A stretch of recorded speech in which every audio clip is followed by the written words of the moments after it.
أكيد شفتوا الفيديو ده، واللي ما شافهوش تعالوا نتفرج مع بعض عليه.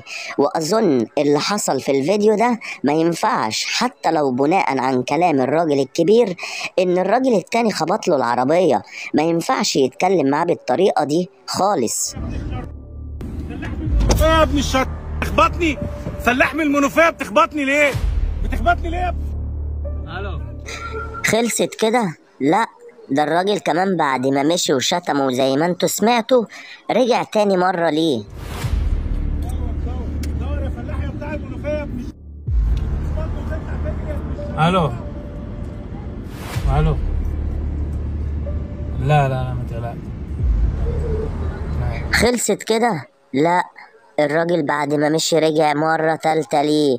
واتفرج بقى عمل فيه ايه، واتفرج كمان على فعل او رد الراجل اللي بيصور. ما اظنش انه غلط فيه. عيني عيني عيني ما وسعتش ليه يا ابن الشر؟ ما وسعتش ليه يا ابن الشر؟